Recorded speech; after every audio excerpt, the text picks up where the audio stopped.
Welcome to game set match. नया दिन, नया शो और सबसे ज़्यादा चर्चा इस वक्त है पाकिस्तान वर्सेस ऑस्ट्रेलिया की, बिकॉज कल से शुरू हो रहा है दूसरा टेस्ट कराची नेशनल स्टेडियम में। खूब तैयारियां हो रही हैं। उन सारी अपडेट्स के साथ साथ और भी अपडेट स्पोर्ट्स पे क्या हो रहा है, सारी चीज़ों के हवाले से गुफ्तगू होगी। यहाँ पे मैं हूँ सवेरा पाशा और मेरे साथ मौजूद हैं अदील अजहर। अस्सलाम वालेकुम एंड गुड इवनिंग आप सबको। Yes indeed we are at the eve of this historical test match. Pakistan और ऑस्ट्रेलिया एक तवील अरसे के बाद नेशनल स्टेडियम कराची में एक दूसरे के आमने सामने होंगी। और पिछली बार जब नेशनल स्टेडियम में मैच हुआ था 98 में, तो ये मैच ड्रॉ हुआ था। और इस बार हम उम्मीद करते हैं कि इस मैच का ना सिर्फ नतीजा आएगा बल्कि पाकिस्तान के हक में नतीजा आएगा। Everybody is talking about the wicket, the pitch. कल भी हमने अपने प्रोग्राम में बात की थी, उससे एक दिन पहले भी बात की थी। अब तो आईसीसी भी उसमें एक्शन में आ गया है। आगे चल के हम इसके हवाले से बात करेंगे, लेकिन सबसे पहले सवेरा हम बात करें WhatsApp in sports. Exactly, so WhatsApp in sports क्या हो रहा है, क्या चल रहा है। सो जहां हम बात कर रहे हैं व्हाट्सएप इन स्पोर्ट्स की, सो नजर डालते हैं जी। सो व्हाट्सएप इन स्पोर्ट्स में सबसे पहले जिस तरह आपको बताया कि कराची टेस्ट की सारी तैयारियां हो चुकी हैं। थोड़ा थोड़ा कभी कभी पिच का मुख्तलिफ दिखाया जाता है, कभी नहीं। बट आज दोनों कैप्टन्स की जो हैं वो प्रेस कॉन्फ्रेंसेस भी हुई और उससे ये पता चला है कि तैयारियां तो भरपूर हो गई हैं। तब्दीलियां कुछ होने वाली हैं। अनाउंस कर दिया गया है कि हेजलवुड की जगह स्वेक्सन हमें एक्शन में दिखेंगे, डेब्यू करेंगे वो यहाँ कराची मैच में, विच मीन्स लेग स्पिनर को ऐड कर रही है टीम ऑस्ट्रेलिया। दूसरी तरफ पाकिस्तान की बात करें तो पाकिस्तान में दो तब्दीलियों के जो है वो बहुत ब्राइट चांसेस, बहुत इम्कानात हैं कि इफ्तिखार और नसीम शाह जो है वो जगह बनाएंगे हसन अली और फ़हीम के लिए। सो लेट्स सी कि किस तरह की परफॉर्मेंस होती है। फिंगर्स क्रॉस्ड, आई होप बेहतर परफॉर्मेंस हो, बेहतर परफॉर्मेंस हो, अच्छी क्रिकेट भी देखने को मिले, वो सब तो चलेगा। लेकिन ऑस्ट्रेलियंस ऑफ द फील्ड भी पाकिस्तान के इस दौरे को बड़ा एंजॉय कर रहे हैं। ख़ास तौर से पाकिस्तान में उनको जो खाने सर्व किए जा रहे हैं, किसी को बिरयानी पसंद आ रही है तो किसी को चिकन टिक्का पसंद है, लेकिन मान स्लैब शाइन अपने नाम की तरह बहुत ही मुनफरिद पसंद लेकर आए हैं। उन्हें दाल रोटी पसंद आई है। उन्होंने ट्वीट भी किया है, एक जो अपने ट्विटर पर उन्होंने शेयर भी की तस्वीर लेके। बड़ी सिंपल सी दाल रोटी बनी हुई है और वो इसको काफ़ी ज़्यादा एंजॉय कर रहे हैं। बिल्कुल जी। सो ये एंजॉयमेंट सारी चल रही है, बट दूसरी तरफ एंजॉयमेंट बिल्कुल भी नहीं हो रही है, बिकॉज वुमेंस वर्ल्ड कप की बात करें तो लगातार तीसरी शिकस्त आज पाकिस्तान वुमेन को फेस करनी पड़ी। बहुत ही टाकरे का मुकाबला हुआ साउथ अफ्रीका से and this was the match for them to win. मगर वही हुआ कि जिस तरह कंट्रोल रखने की ज़रूरत थी वो कंट्रोल नहीं कर सके। निदा डार ने अच्छी परफॉर्मेंस दिखाई मगर फिनिश नहीं कर पाई। वो 50 ज़रूर बनाए मगर उनकी तरफ से जो finishing touches as a senior required थे वो नहीं हुए और 10 रन आखिर में नहीं बन सके। साउथ अफ्रीका ने 6 रन से जो है वो जीत हासिल की। दो कि ये वो पॉइंट था यहाँ पे जो है बिल्कुल जीत सकती थी पाकिस्तान वुमेन टीम और इस वक्त पॉइंट्स टेबल पे पाकिस्तान वुमेन टीम का आखिरी नंबर। दूसरी जानिब दोहा में इस वक्त IBSF वर्ल्ड स्नूकर चैंपियनशिप का फाइनल खेला जा रहा है और पाकिस्तान की टीनेज सेंसेशन एहसान रमज़ान जो है वो इस वक्त फाइनल में ईरान के आमिर सरकोश के साथ मुकाबला कर रहे हैं। बहुत कांटे का मुकाबला इन दोनों के दरमियान चल रहा है। आपको हम स्कोर से भी अपडेट करते रहेंगे। लेकिन कल एहसान रमज़ान ने जो है वो मोहम्मद आसिफ को, डिफेंडिंग चैंपियन को, सेमीफाइनल में शिकस्त दी। आप दीदा हो गए, उनसे गले लग गए और ये खूबसूरत सी बहुत इमोशनल तस्वीर सोशल मीडिया पे वायरल भी हो गई और आपने भी देखी होगी। बिल्कुल जी। सो बहुत ही ये इमोशनल सी एक तस्वीर थी जो कि एक डेब्यूटेंट ऑफ वर्ल्ड इवेंट जो है वो मिले मोहम्मद आसिफ से, जो कि डिफेंडिंग चैंपियन थे। बट पाकिस्तान और पाकिस्तान का टाकरा और इस वक्त चल रहा है मुकाबला फाइनल का। देखते हैं कि कौन वो मुकाबला अपने नाम करता है, कौन जीतता है। बट दूसरी तरफ अगर हम बात करें तो ओलंपियन अरशद नदीम और साथ ही साथ यासिर अली अपनी जो प्रिपरेशन है उस प्रिपरेशंस के लिए जो है वो साउथ अफ्रीका जा रहे हैं और साउथ अफ्रीका के लिए रवाना हो चुके हैं। बिकॉज बहुत सारे इवेंट्स होने इस साल में। सो जितनी आवाज़ समा टीवी ने और गेम सेट मैच ने अरशद नदीम के लिए उठाई थी, मेरे ख्याल से वो सुन ली गई है। And Arshad Nadeem is going there for Commonwealth और अलग अलग और बहुत सारे टूर्नामेंट्स हैं जो इस साल खेले जाए। And last but definitely not the least, English Premier League के सनसनीखेज मुकाबले जारी हैं। बहुत ही मज़ेदार सीज़न ये चल रहा है। Chelsea which is fighting for the third place right now और ऑफ द फील्ड भी काफ़ी उनके मसाइल चल रहे हैं, जिस पे हम अलग से बात करेंगे कभी। बिकॉज हो सकता है कि चेल्सी को प्रीमियर लीग से हटाया भी जा सकता है, सस्पेंड भी किया जा सकता है because of the ownership of their club. लेकिन उसको उन्होंने बाला ताक रख के कल नॉर्विच को 1 के मुकाबले में 3 गोलों से शिकस्त दी। इसके अलावा यूरोपा कप में भी मैच खेला गया। बार्सिलोना फीचर कर रही है। जनरली सेकंड टियर फुटबॉल में बार्सिलोना फीचर नहीं करती, लेकिन उनका कुछ बुरा वक्त आया हुआ है। उनका और गलातासराय जो कि इस्तांबुल का क्लब है, उनका मुकाबला बगैर किसी गोल के बराबर रहा। बिल्कुल। सो ये थी गर्मा गर्म खबरें जो इस वक्त स्पोर्ट पर चल रही हैं। But coming back to Pakistan versus Australia, और ऑस्ट्रेलिया और पाकिस्तान की जिस तरह बात हो रही है, सो बात यही हो रही है कि कल एक और हम जितना आगे बढ़ना चाह रहे हैं, जितना हम कम से कम बात करना चाह रहे हैं पिंडी पिच के हवाले से या कुछ और, वो बार बार घूम फिर के आई जा रही है। But before we go back to that Pindi pitch, और जितना उस पर मतलब हमारा दिमाग पिच पिच पिच हो गया है पिच की बात करते करते, उसके हवाले से हम बात ज़रूर करेंगे। But before that let's have a preview package. जी जनाब, तो ये तो आपने देखा कि क्या क्या हो रहा है कराची टेस्ट की, क्या क्या तैयारियां हो रही हैं, किस तरह की प्रैक्टिसेस हुए, प्रैक्टिस सेशंस हुए। आज ऑस्ट्रेलिया के जो है ऑस्ट्रेलिया के लिए ऑप्शनल प्रैक्टिस सेशन था, तो आपको ज़्यादा प्लेयर्स वो नहीं देखे जो 11 में खेले थे, बट स्वेप्सन ज़रूर देखे वहाँ पे तैयारियां करते हुए। But coming back to that discussion, जहाँ मैं पिंडी पिच की बार बार बात कर रही हूँ अदील, जहाँ हम अपनी डिस्कशन को रोकना चाहते हैं उस बारे में बात नहीं करते, फिर हमारे जख्मों में नमक छिड़क दिया जाता है। ICC की तरफ से जो अब आया कि रिपोर्ट की गई, मैच रेफरी की तरफ से रिपोर्ट की गई, और जब पिच रिपोर्ट हो गई तो उसके बाद एक डीमेरिट पॉइंट पिंडी पिच को दिया गया। This is the first demerit point of on any venue of Pakistan. So पहली दफ़ा ये भी एक रिकॉर्ड बना दिया। बिल्कुल ऐसे, क्योंकि ये जो डीमेरिट का कॉन्सेप्ट आया उसके बाद से इतनी ज़्यादा क्रिकेट पाकिस्तान में अब होना शुरू हुई है, तो ज़ाहिर है hopefully this is the first and the last time. We are not used to with that, लेकिन मेरा ये ख्याल है सवेरा, आई थिंक काफ़ी सारे लोग अग्री करेंगे। आई थिंक ये मामला कुछ ज़्यादा ही अब जो है ना वो ओवरबोर्ड चला गया है, और शायद उसकी वजह खैर एनीवे मैच रेफरी की रिपोर्ट पहले ही आ गई थी, लेकिन रमीज़ राजा साहब ने भी जो स्टेटमेंट दी जिसमें उन्होंने ऑलमोस्ट कंसीड कर लिया कि हमने ये विकेट ऐसी बनाई थी। वरना मैं अभी भी ये समझता हूँ, और सवेरा जो भी हमारे साथ गेस्ट आ रहा है और वो इस बात से अग्री भी हैं बिल्कुल कि भाई ये पाकिस्तान की बैटिंग अप्रोच अगर थोड़ी सी पॉजिटिव होती, इस मैच में रिजल्ट निकल सकता था। आप इस पोजीशन में ले आए थे इस मैच पे कि किसी भी जाने भी रिजल्ट जो है वो जा सकता था other than this thing. But बहरहाल डीमेरिट पॉइंट मिल गया, lesson to be learn now and hopefully we'll learn. बिल्कुल, एंड वील लर्न डेफिनेटली। आप मतलब बहुत ज़्यादा कहीं ना कहीं बात कर सकते हैं कि नहीं जी मैच रेफरी ने जो रिपोर्ट दी उसमें ये कॉन्ट्रडिक्शन है, वो कॉन्ट्रडिक्शन है, but at the end of the day when it is accepted by the chairman of PCB, कोई कुछ भी नहीं कह सकता, बिकॉज ही हैज़ एक्सेप्टेड कि हमारा opening pair regular opening bowling pair नहीं था, रेगुलर ओपनिंग बैटिंग पेयर नहीं था। इस वजह से इस तरह की विकेट हमें देखने को मिली, विच मीन्स कि he has endorsed what we have done, and definitely फिर उसके बारे में कोई बात नहीं कर सकते। बट क्रिकेट पे तो बहुत बात हो रही है, जाहिर सी बात है। इस वक्त चल रहा है पाकिस्तान वर्सेस ऑस्ट्रेलिया का फीवर, जहां देखिए यही बात हो रही है।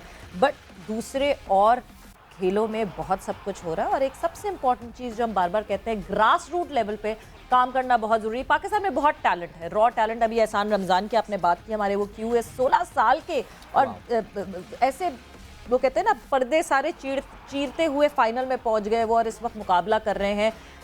तो उनका मुकाबला इस वक्त जारी है, मगर उन्होंने सबको चैलेंज कर दिया, यानी अपने पाकिस्तान के जो सीनियर मोस्ट QS थे उनको भी चैलेंज किया, जो कि डिफेंडिंग चैंपियन थे। तो इस तरह हमारे पास रॉ टैलेंट बहुत है, बस उसको ढूंढने की देर है, और वही ढूंढना और वही तलाश शुरू कर दी है। कामयाब जवान स्कीम के तहत दो हमारे ऐसे खिलाड़ी, दो हमारे ऐसे प्लेयर्स जिन्होंने दुनिया भर में हमारा नाम रोशन किया है। एक तरफ रेसलिंग में नाम रोशन किया है इनाम बट ने, और दूसरी तरफ वेट लिफ्टिंग में नाम रोशन किया है तलहा तालिब ने, और ये दोनों निकल गए हैं खोज पे पूरे पाकिस्तान में कि कहाँ से मिलेंगे हमें अच्छे रेसलर्स और अच्छे weight lifters. So which means कामयाब जवान की ये स्कीम चल रही है जिसमें रेसलर हंट हो रहा है और वेट लिफ्टर हंटिंग हो रही है। सो देखना है कि इनको कितने अच्छे अच्छे टैलेंटेड लोग मिलते हैं। मगर आज ये दोनों प्लेयर्स हमारे साथ मौजूद हैं, इनाम बट एंड तलहा तालिब। आप दोनों को मैं खुशामदीद कहती हूँ गेम सेट मैच।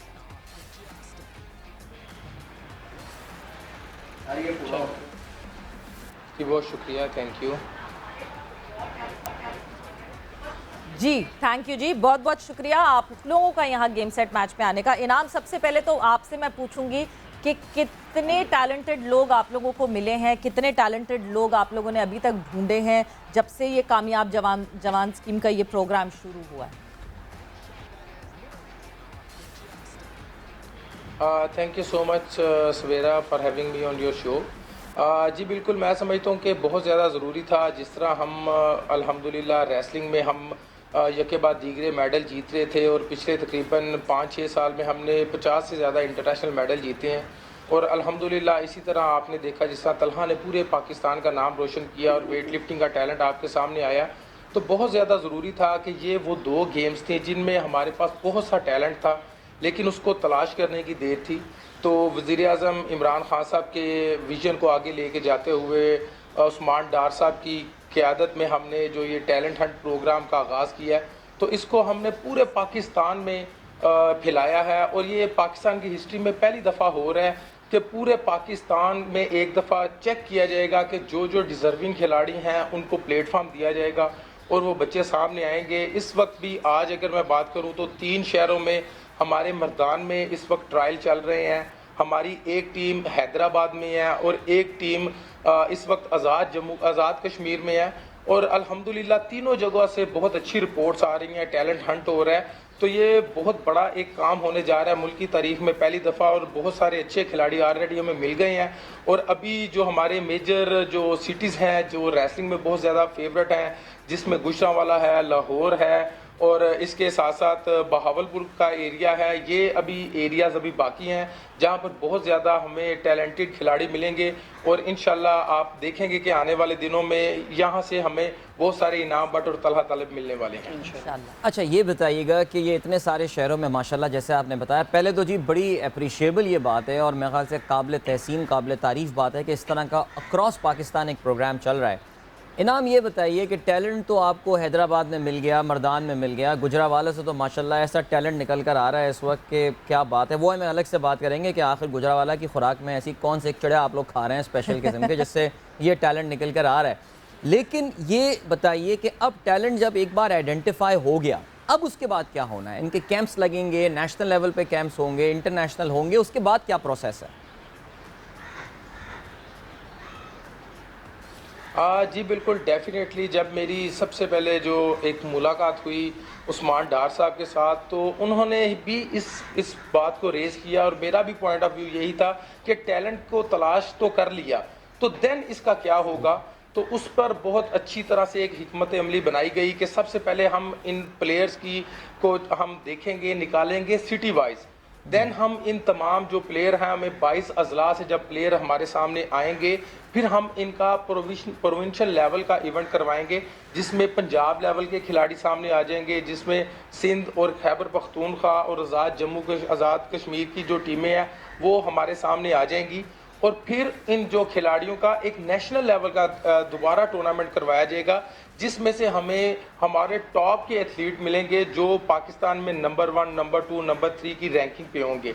और देन उन तमाम खिलाड़ियों को जो हमारे पास पाकिस्तान लेवल पर टॉप खिलाड़ी निकलेंगे, इनको हम गुजरांवाला और लाहौर में इनका कैंप लगाएंगे जिसको मैं खुद सुपरवाइज़ करूंगा। मेरे साथ जो हमारे पाकिस्तान लेवल के कोचेज़ हैं वो उसको सुपरवाइज़ करेंगे। इनको तैयारी करवाई जाएगी फॉर इंटरनेशनल लेवल और फिर इन खिलाड़ियों को हम इंटरनेशनल लेवल पर लेके जाएंगे। 3 माह का पहले हमारे कैंप होगा जिसमें हम इनकी निगरानी करेंगे और फिर उन खिलाड़ियों को हम इंटरनेशनल लेवल पर लेकर जाएंगे। और जो खिलाड़ी इंटरनेशनल लेवल पर अच्छा परफॉर्म करेंगे उनके लिए स्कॉलरशिप भी इंशाल्लाह लगेंगी। और आप देखेंगे कि यही खिलाड़ी जो इस टैलेंट हंट से निकल रहे हैं ये इंटरनेशनल लेवल पर जाके मुल्क का नाम रोशन करेंगे। ज़बरदस्त प्लान, बहुत अच्छा है ना। आई होप ये प्लान इसी तरह एग्जीक्यूट हो जाए। तलहा, जब मैं वेट लिफ्टर्स की बात करती हूँ तो क्या अच्छे खास से अभी ग्रास रूट लेवल पे वेट लिफ्टर्स मिलना शुरू हुए हैं? आपको ऐसा टैलेंट कोई दिखा है जो आपको लगता है कि आगे जाएगा और दुनिया में जाके पाकिस्तान का नाम रोशन कर सकेगा? जी बिल्कुल, अभी रिसेंटली फैसलाबाद में भी ट्रायल्स हुए हैं और कल और परसों 2 दिन गुजरांवाला के अंदर भी ट्रायल्स हैं वेट लिफ्टिंग के, और उसके बाद लाहौर के भी ट्रायल्स हैं। तो काफ़ी ज़्यादा ये जो वेट लिफ्टिंग और रेसलिंग है ये मैं कहूँगा कि पंजाब की फेवरेट गेम्स हैं। और इन शहरों में पंजाब के जितने भी सिटीज़ हैं इसके अंदर बहुत ज़्यादा टैलेंट है, रेसलिंग में भी वेट लिफ्टिंग में भी। और टीनेजर बच्चे हैं वो काफ़ी ज़्यादा, यानी कि अगर मैं 14 साल की उम्र में 110 किलो उठा रहा हूँ तो इस वक्त 120-130 किलो उठा रहे हैं। तो काफ़ी ज़्यादा जो मैं नहीं था सीख पाया मैं उनको सिखाता हूँ तो वो काफ़ी ज़्यादा पिक करते हैं। और पहले से ज़्यादा मोटिवेट भी हैं, और ये जो कामयाब जवान प्रोग्राम है ये सब के लिए एक मोटिवेशन का बायस बना है। जितने भी बच्चे हैं उन सब को यही है कि ट्रायल्स कब है, हमने पार्टिसिपेट करना है। पहले तो नेशनल चैम्पियनशिप हो गई, ट्रायल्स हो गए, लेकिन कंपटीशन बहुत कम था। अब हर मौके पे पहले शहरों के कंपटीशन होंगे, फिर सूबों में कंपटीशन, फिर पाकिस्तान लेवल पे, फिर इंटरनेशनल। तो जितने भी बच्चे हैं काफ़ी मोटिवेट हैं और काफ़ी ज़्यादा हमें टैलेंट अल्हम्दुलिल्लाह मिल रहा है। तला, आप तो अभी ख़ुद भी नौजवान हैं माशाल्लाह, सिर्फ 22 साल आपकी उम्र है, उसमें ऑलरेडी आप आलमी सतह पर अपनी जो सलाहियतों को मनवा चुके हैं। अभी हम थोड़ी देर पहले शो में बात कर रहे थे कि अरशद नदीम तो जनूबी अफ्रीका तैयारी के लिए चले गए हैं फॉर कॉमनवेल्थ गेम्स और आगे के मुकाबलों के लिए। तला की तैयारी कैसी जा रही है आगे? यानी आपके वीडियोस वगैरह आपके सोशल मीडिया हम प्लेटफॉर्म्स पर तो देखते रहते हैं, लेकिन आपकी अपनी तैयारी, कोचिंग आगे के मुकाबलों के लिए कैसी चल रही है? जी अल्हम्दुलिल्लाह, जितने मुझे ओलंपिक्स से पहले जो चीज़ें मेरे पास नहीं थी वो सब कुछ अल्हम्दुलिल्लाह मुझे गवर्नमेंट ने प्रोवाइड भी की हैं। और लाहौर में यूनिवर्सिटी, पंजाब यूनिवर्सिटी ग्राउंड में चबुर्जी हमारा ट्रेनिंग कैंप भी जारी है। कॉमनवेल्थ गेम्स के लिए तैयारी कर रहे हैं और पहले से ज़्यादा मोटिवेट है। अवाम की दुआएं हैं साथ, गवर्नमेंट की सपोर्ट है, फेडरेशन की सपोर्ट है अल्हम्दुलिल्लाह कि कॉमनवेल्थ गेम्स में गोल्ड मेडल हासिल करना है इंशाल्लाह। बिल्कुल, और गुड लक आपको तला, बहुत बहुत आपको गुड लक हो कि इस तरह हमें आप लोगों की मेहनत से, आप लोगों की जद्दोजहद से, आप लोगों की एनर्जी से जो है वो गोल्ड हासिल हो। इनाम, मैं जब ये सुनती हूँ कि नहीं जी ये फैसिलिटी नहीं, वो फैसिलिटी नहीं, ये नहीं, अभी जब यहाँ जब बहुत सारे यंगस्टर्स हैं, जिस तरह तलहा ने कहा, बहुत सारे यंगस्टर्स मोटिवेट हो रहे हैं, क्या आप ये क्लैरिटी में बिल्कुल बता सकते हैं कि कामयाब जवान प्रोग्राम का हिस्सा कैसे बने? जो यंगस्टर्स आपके पास आना चाहते हैं, आपसे कांटेक्ट करना चाहते हैं या अपने रेसलिंग के शाहकार दिखाना चाहते हैं, तो इसका प्रॉपर एक तरीका क्या है? जी बिल्कुल, इसका जो सबसे अच्छा और साफ शफाफ तरीका है वो हमने ऑनलाइन रजिस्ट्रेशन जो है उसको पहली दफ़ा यहाँ पर मुतारफ़ कराया गया है। आप देखें, माजी में बड़े सारे इवेंट होते थे लेकिन वो कागज़ों पर होते थे, कोई पता नहीं चलता था किसने पार्टिसिपेट किया किसने नहीं किया, बहुत सारा बजट होता था जो कि समझ नहीं आती थी किधर चला गया। लेकिन इस दफ़ा सबसे जो अहम चीज़ है वो डार साहब का भी विजन है और जो इमरान खान साहब है उनका भी विजन है कि शफाफियत के साथ हमने काम को करना है। तो सबसे पहले हमने ऑनलाइन रजिस्ट्रेशन को शुरू करवाया है। जितने भी खिलाड़ी हैं वो कामयाब जवान प्रोग्राम की ऑनलाइन वेबसाइट पर जाते हैं, अपने आप को रजिस्टर करवाते हैं। अगर अनफॉर्चुनेटली कुछ खिलाड़ी ऐसे हैं जिनको एजुकेशन की बेस पर या किसी भी वजह पर वो ऑनलाइन अपना फॉर्म फिल नहीं करवा सकते, तो हमने अपना जहां पर हमारा सेंटर है, जहां पर हमारे मुकाबले होते हैं, वहां पर हमने अपने बंदे वहां पर बिठाए हुए हैं। वहां पर ऑनलाइन डेस्क हमने लगा दिया है ताकि वो बच्चे जस्ट वहां पर आएँ, उनका ऑनलाइन डाटा वहां पर अपलोड किया जाए और देन हम उनको परफॉर्म करने की इजाज़त देते हैं। वो बच्चे वहां पर खेलते हैं। तो जब तक शफाफियत नहीं होगी किसी भी मैच में, किसी भी प्रोग्राम में, तो फिर बहुत सारे इश्यूज यहाँ से रेज होते हैं। उसके बाद जब हमारे बच्चे यहाँ पर पार्टिसिपेट करते हैं तो हमें एक्चुअल तादाद पता चल जाती है कि कितने बच्चों ने इसमें पार्टिसिपेट किया, डेली अलाउंस कितने बच्चों को मिले, उनके आने जाने के अखराजात कितने थे, क्योंकि उनका सारा डाटा हमारे पास होता है। तो डाटा जब आपके पास होगा तो फिर उसमें दो नंबरी आप नहीं कर सकते। तो इसलिए जो चीज़ें हमें गवर्नमेंट की तरफ से प्रोवाइड की जा रही हैं वो हर बच्चे को इक्वल डिस्ट्रीब्यूट हो रही हैं और शफाफियत को सबसे नंबर 1 प्रायोरिटी पर रखा गया है। और जैसे जैसे अब हमारे ट्रायल्स आगे बढ़ रहे हैं, अगर किसी बच्चे को किसी किस्म का इशू आ जाता है तो हम उनको फर्दर जो है ट्रायल पर हम उनको कॉल करते हैं और उनको वहां पर अकोमोडेट किया जाता है।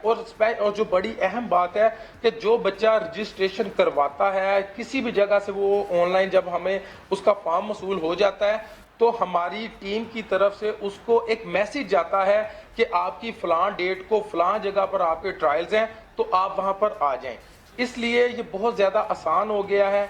बच्चे आते हैं और अब अपने ट्रायल्स का हिस्सा बनते जा रहे हैं और ये बहुत तेज़ी के साथ हमारा अल्हम्दुलिल्लाह ये टैलेंट हंट प्रोग्राम आगे चल रहा है। तकरीबन 12 से 13 शहरों में हमने इसको कंक्लूड कर लिया और अभी जो इंशाल्लाह आने वाले दिन है हम इसको जो बाकी तमाम 22 अजला हैं इसमें कंक्लूड करेंगे और फिर इंशाल्लाह इसके जो अगले मैचेस हैं वो इंशाल्लाह खेले जाएंगे। माशाल्लाह ज़बरदस्त इनाम आपकी। मैं बातें सुन रहा हूँ और मैं और सवेरा, आई एम श्योर सवेरा भी ऐसी फील कर रही होंगी, बड़ी हमें गर्मजोशी फील हो रही है आपके पास एक प्लान है, पहली बार हम पाकिस्तान में इस तरह का सिलसिला सुन रहे हैं कि एक प्लान के अकॉर्डिंगली इस तरह का कोई काम हो रहा है। आप बार बार लफ्ज़ आ रहे हैं, मुझे पता है आप अब सीनियर 32 साल 33 साल की उम्र में ज़रा प्लेयर सीनियर होते हैं, आप बच्चे बच्चे बोले जा रहे हैं।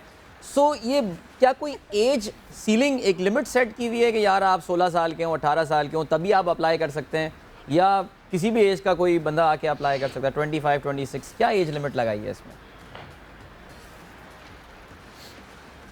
जी बिल्कुल, क्योंकि इसको हम टैलेंट हंट कर रहे हैं तो उसमें हम ज़्यादा मैच्योर खिलाड़ी को नहीं ले सकते। टैलेंट तो आपका रॉ मटेरियल होता है जिसको हम फिर आगे फर्दर उसको पॉलिश करते हैं और उसको इंटरनेशनल लेवल की प्रोडक्ट बनाते हैं। तो इसमें जो एज ग्रुप सेट किया गया है वो 15 से 25 साल का गैप है। इसके ये 10 सालों के दरमियान जो हमारे खिलाड़ी हैं उनको हम अकोमोडेट करते हैं, क्योंकि जितना भी टैलेंट नज़र आएगा, रॉ मटेरियल नज़र आएगा, वो 15 से 25 में ही फॉल करता है। तो उनको हम यहाँ से उठा रहे हैं। और उसके बाद जो डार साहब के साथ बड़ी एक अहम जो चीज़ थी जो मैंने डिस्कस की और उन्होंने बहुत ज़्यादा मुझे अप्रिशिएट भी किया और वो हमारे साथ अल्हम्दुलिल्लाह इस प्लेटफॉर्म को लेके चल रहे हैं, वो ये थी कि सर जो 25 साल से ज़्यादा जो हमारे खिलाड़ी हैं, जो सीनियर खिलाड़ी हैं, जो इंटरनेशनल लेवल के बहुत ज़्यादा करीब हैं, उनको भी इसका किसी तरह से हिस्सा बनाया जाए। तो उन्होंने हमें गो हेड दिया और अभी मैंने उनको बताया कि हमारे पास रेसलिंग में 6 खिलाड़ी ऐसे हैं इंक्लूडिंग मी जो कॉमनवेल्थ गेम्स में इंटरनेशनल लेवल पे पाकिस्तान के लिए मेडल जीत सकते हैं। तो प्लान अब हमारा ये है कि 15 से 25 साल के जो बच्चे हैं उनको अल्हम्दुलिल्लाह हम इसी टैलेंट हंट के ज़रिए उनको अकोमोडेट करेंगे, उनके कैंप्स लगेंगे, इंटरनेशनल लेवल पे खेलेंगे।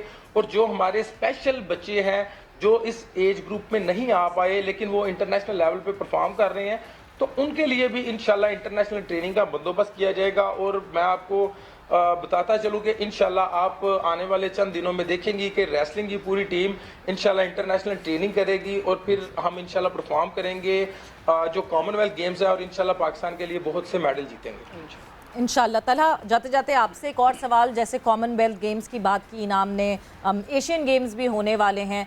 सो इस पूरी ये जो एक ये तो आप टैलेंट हंट कर ही रहे हैं, बट इसके साथ साथ अपनी तैयारियां पैरेलली साथ साथ कर रहे हैं?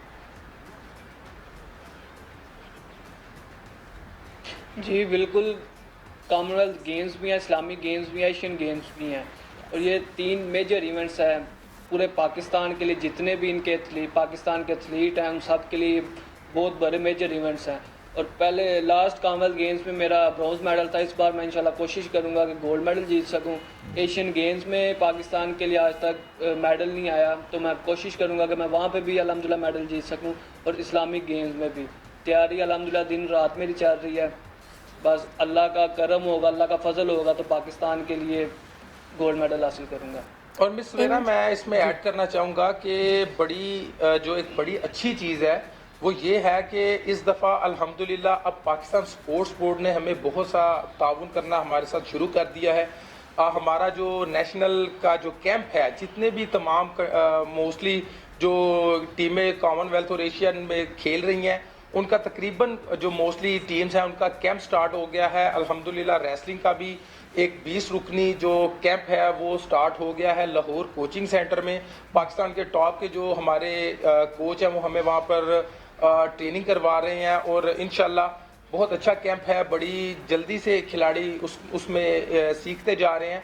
तो बहुत उम्मीद है कि इंशाल्लाह 2-3 माह हम इस कैंप में बहुत अच्छी ट्रेनिंग करेंगे जिसका क्रेडिट पाकिस्तान स्पोर्ट्स बोर्ड को जाता है। और देन हम इंशाल्लाह इंटरनेशनल लेवल की ट्रेनिंग करेंगे तो डेफिनेटली फिर पाकिस्तान के लिए जितने भी आने वाले इवेंट हैं उनमें हम अच्छा परफॉर्म करेंगे इंशाल्लाह। आप लोगों को दोनों को बहुत ज़्यादा हमारी तरफ से दुआएं आप लोगों के लिए। गुड लक, आप लोग इतना अच्छा काम कर रहे हैं। ये जो कहते हैं ना, ठीक है अपने मुल्क से नाम तो आप कमा रहे हैं मगर फिर आगे you are paying back to the sport. आप लोग जहाँ जहाँ ढूंढ रहे हैं, जिस तरह ये टैलेंट ढूंढ रहे हैं और पाकिस्तान का नाम रोशन कर रहे हैं, और पाकिस्तान का नाम जब ये लड़के आगे रोशन करेंगे तो ये याद रखा जाएगा कि इनाम बट और तलहा तालिब ये 2 वो ऐसे हमारे प्लेयर्स थे जिन्होंने इन सारे लड़कों को जो है टैलेंट हंट से निकाला है। So thank you, thanks a lot. आपकी सर्विसेज का बहुत बहुत शुक्रिया। कामयाब जवान स्कीम जो है उसका बहुत बहुत शुक्रिया कि इतना प्लान होके ये सारी चीज़ें चल रही है, एंड आई होप ये इसी तरह सक्सेसफुली चले। बट थैंक यू इनाम एंड थैंक यू तलहा, बहुत बहुत शुक्रिया game set match. It's like Savera, looks like we finally have a plan when it comes to sports, and finally we have a plan when it comes to winning medals in Olympics, and really hope कि ये सब कुछ इसी तरह चलता रहे जिस तरह इनाम और तलहा हमें बता रहे थे। हमें बढ़ना है अभी एक ब्रेक की जानिब, मिलेंगे आपसे इस ब्रेक के बाद। Keep watching game set match.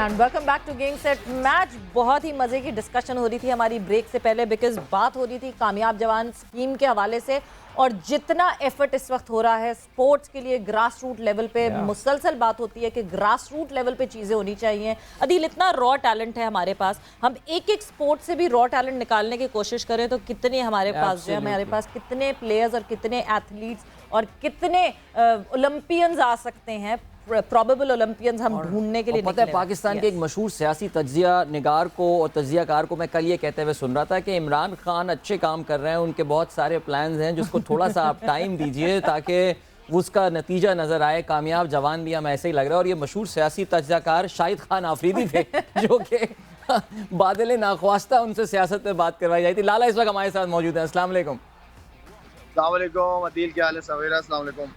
अल्हम्दुलिल्लाह। हमने कहा आपसे लाला, आज हमारा प्रोग्राम पूरा लाइव जा रहा है, कोई अभी प्रेस कॉन्फ्रेंस कुछ नहीं हो रही, हमने कहा लाला से कुछ सियासत पे बात कर लें इस वक्त। मेरा बिल्कुल मूड नहीं था सियासत पे बात करने का, लेकिन काफी अरसे बाद मौका मिला था। बिल्कुल जी, भरपूर आपसे सवाल ही सारे सियासी सवाल हो रहे थे, बट हम ज़्यादा सियासी सवालों की तरफ नहीं जाएंगे, बिकॉज यहाँ पे आपसे बहुत सारे सवाल जो हैं वो लोगों ने पूछे हुए हैं, और #आस्क लाला पे बहुत सारे लोगों ने सवाल पूछे हुए हैं। But before we start that ask Lala sequence, कल जो है कराची का टेस्ट मैच का आगाज़ हो रहा है लाला, पाकिस्तान वर्सेस ऑस्ट्रेलिया। क्या लग रहा है? इतनी एक्साइटमेंट जो हमें पिंडी में थी, वो पिंडी में पूरी एक्साइटमेंट बैठ गई थी, अब फिर से वो एक्साइटमेंट शुरू करनी पड़ रही है। जरूरी है सवेरा, और इम्पोर्टेंट है डिसीजन। अब मैच का रिजल्ट आना चाहिए, और आई हैव नो आइडिया कि पिच कल कैसा होगा। आप लोगों में से कोई ग्राउंडिंग आया नहीं अभी तक, क्या क्या कह रहे हैं? क्या मैं तो इंग्लैंड में बैठा हूँ, आप लोग पाकिस्तान में, जरा बताइएगा प्लीज पिच के हवाले से। नहीं, बिल्कुल, मैं आज ग्राउंड गई थी और अभी तक जो पिच की खबरें हैं वो यही हैं कि स्पिन ट्रैक होगा, स्पिन विकेट होगी, और ऑस्ट्रेलिया ने तो ये ऐलान कर दिया है कि वो अपने लेग स्पिनर को डेब्यू करवाएंगे कराची टेस्ट में, विच मीन्स स्वेप्सन खेलेंगे। और पाकिस्तान की टीम में 2 तब्दीलियाँ होंगी, जो कि इफ्तिखार और नसीम की जगह हसन अली और फ़हीम अशरफ वापस आएंगे। सो ये तब्दीलियाँ दिख रही हैं, मगर जो ज़्यादा बात हो रही है वो यही हो रही है कि स्पिन फ्रेंडली ट्रैक बनेगा कराची नेशनल स्टेडियम में। अच्छा चलें, अब आई नो कि स्पिन ट्रैक अगर बनता है इससे फ़ायदा पाकिस्तानी स्पिनर्स को होगा, जबकि ऑस्ट्रेलिया की अपना एक एक्स्ट्रा स्पिनर खिला रहे हैं। देखें, मेरे लिए लेट्स सी कि पिच बनाएंगे किस किस्म का टर्न होगा, स्लो टर्न होगा, शार्प होगा। शार्प की उम्मीद मुझे कम लगती है। मेरे ख्याल में मुझे लग रहा है कि स्लो ही होगी पिच। लाला, पिंडी के स्टेडियम को तो वो डीमेरिट पॉइंट दे दिया उन्होंने, वो तो आईसीसी इस मामले पे इतना ज़्यादा हल्का आ नहीं रहा। मेरे ख्याल से कि हम सुबह कह रहा हूँ, शो में थोड़ी देर पहले भी हम ये बात कर रहे थे, कुछ ज़्यादा ही मामला आगे नहीं निकल गया कि ये स्टेडियम पे एक उन्होंने जो है वो एक कलंक लगा दिया है कि जी डीमेरिट पॉइंट। इस चीज़ से मेरे नहीं ख्याल कि आईसीसी का कोई ताल्लुक होना चाहिए, ठीक है, और पिचेस बन जाती हैं, और मेरे ख्याल में हम भी चाहते हैं कि रिजल्ट आए। और आई नो बोर्ड के ऊपर और ओवरऑल बहुत प्रेशर है, काफ़ी ज़्यादा। मैंने पॉलिटिशियन वगैरह को भी मैंने सुना, उनकी ट्वीटें देखी कि उन्होंने पिच के हवाले से बात की है। तो मेरे ख्याल में हम चाहते हैं कि रिजल्ट आए, जो होम एडवांटेज है उसका फ़ायदा हमें उठाना चाहिए। हमें ये नहीं डरना चाहिए कि ऑस्ट्रेलिया की टीम है या क्या टीम है, नहीं, हमें रिजल्ट की तरफ जाना चाहिए, पॉजिटिव अप्रोच के साथ जाना चाहिए, और अच्छा परफॉर्म करना चाहिए। और इतने अरसे बाद टेस्ट ऑस्ट्रेलिया के खिलाफ वो अच्छा है, अगर पाकिस्तान जीते पॉइंट्स के लिए अच्छा है, वर्ल्ड रैंकिंग के लिए बेस्ट है, सबसे क्या कितना चाहिए। बिल्कुल जी, एक एक टेस्ट बहुत ज़्यादा मैटर करता है बिकॉज वर्ल्ड टेस्ट चैंपियनशिप चल रही है और एक एक पॉइंट आपके लिए बहुत ज़रूरी है वर्ल्ड टेस्ट चैंपियनशिप का। जीतेंगे तो 12 पॉइंट्स, हारेंगे तो 6 नहीं, हारेंगे तो कोई पॉइंट नहीं, ड्रॉ होगा तो 6 पॉइंट्स। सो ये बहुत ज़रूरी है। मगर इस वक्त हम लगाएंगे ब्रेक, जाएंगे, मगर जब हम ब्रेक से वापस आएंगे तो लाला हमारे साथ मौजूद होंगे और आप लोगों के होंगे सवालात #AskLala पे और लाला के होंगे जवाबात आफ्टर दिस शॉर्ट ब्रेक।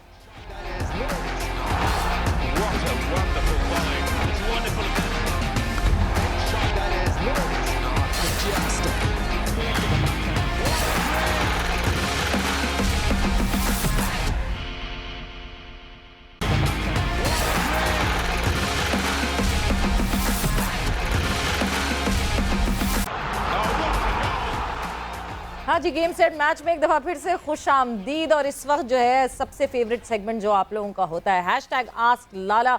मगर क्योंकि वक्त कम है, मुकाबला सख्त है, तो सिर्फ आपके 2 सवालियत के जवाब देंगे हम। लाला हमारे साथ मौजूद हैं। सो लाला, फ़ौरन टाइम ज़ाया किए बगैर मैं आपसे सवाल पूछती हूँ। नबील अकरम मिन्हास कहते हैं 1 वर्ड फॉर शुएब अख्तर। शोएब अख्तर के लिए एक अल्फाज नहीं है ना, वो तो पूरी किताब है शोएब अख्तर। तो शोएब अख्तर मैंने बड़ा दौर देखा है, मैंने बड़े बड़े फास्ट बॉलर्स देखे हैं, इतना तगड़ा, इतना दलेर, और जिसने काफ़ी बैट्समैनों को, पहले भी बता चुका हूँ शोएब अख्तर के हवाले से कि काफ़ी बैट्समैनों को उसने हिलाया है, बड़ा प्रेशर लेते थे उसको खेलते हुए लोग। तो मेरे ख्याल में मैच विनर था और मैं समझता हूँ कि एक पाकिस्तान के लिए उसकी काफ़ी ज़बरदस्त अचीवमेंट्स हैं। लाला, आखिरी सवाल जो हमारे पास अपर दीड से आया, राशिद आपसे ये सवाल पूछते हैं कि लेग स्पिनर शाहिद आफरीदी को किस बैट्समैन ने सबसे ज़्यादा परेशान किया अपने करियर में? देखिए, परेशान तो देखिए ब्रायन लारा था मेरे ख्याल में। लेग स्पिनर के लिए वैसे भी लेफ्ट हैंडर के लिए बॉल करना थोड़ा सा मुश्किल, लेकिन लारा ऐसा बैट्समैन था कि चाहे कोई भी स्पिनर्स हो, वो आराम से ओवर में 1-2 चौके जो उसको चाहिए होते थे वो अपने रन निकालता था। मुश्किल बैट्समैन था, उसको कंटेन नहीं कर सकते थे, ये नहीं कह सकते थे कि यार इस ओवर में मैं थोड़ा सा रिलैक्स होकर विकेट का चांस लूँ। तो ब्रायन लारा हमेशा से मेरे लिए मुश्किल रहा है। बिल्कुल लाला। सो बस यहाँ पे जो है हम आपका शुक्रिया अदा करेंगे। बस जाते जाते कराची की आवाम को कोई मैसेज दे दें कल टेस्ट मैच के लिए, बिकॉज बहुत गर्मी है। फिर कराची अगर खाली होगा, आवाम नहीं आएगी, तो फिर जगह जगह से आवाज़ें आएंगी कि कराची में कोई आता नहीं है मैच से। नहीं, बिल्कुल आना चाहिए, क्राउड आना चाहिए। सबसे मेरा पूरा कराची के लोगों से, आवाम से रिक्वेस्ट है कि ऑस्ट्रेलिया आई है और एक अच्छा जेस्चर होगा कि ग्राउंड भरे हुए होंगे। उनको बताना चाहिए कि यहाँ पे लोग टेस्ट क्रिकेट की भी बहुत शौकीन है, आना चाहिए। ज़रूरी नहीं है कि पीसीबी देखे एक आधा दिन में, अगर लोग आते हैं तो ठीक है, अगर नहीं आते तो फ्री करें वहाँ पे सबको, स्कूल्स के बच्चों को, कॉलेजेस यूनिवर्सिटीज़ के बच्चों को वहाँ पे आना चाहिए ताकि क्राउड फुल हो वहाँ पे। बिल्कुल, थैंक्स अ लॉट लाला, आपका बहुत बहुत शुक्रिया आपके टाइम का।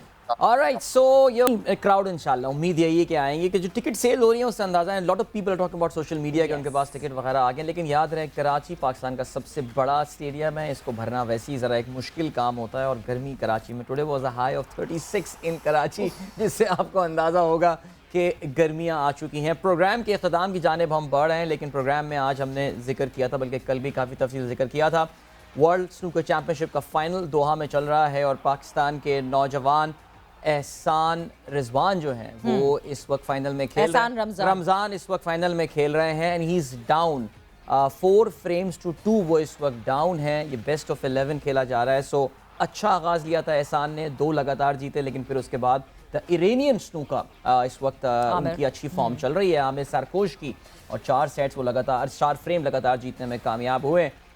खिज़र हमारे साथ मौजूद हैं इस वक्त, उनसे हम बात करते हैं। नेशनल स्टेडियम में हमारे साथ मौजूद हैं। खिज़र, जल्दी से आप बता दें इस वक्त क्या माहौल है वहाँ पर?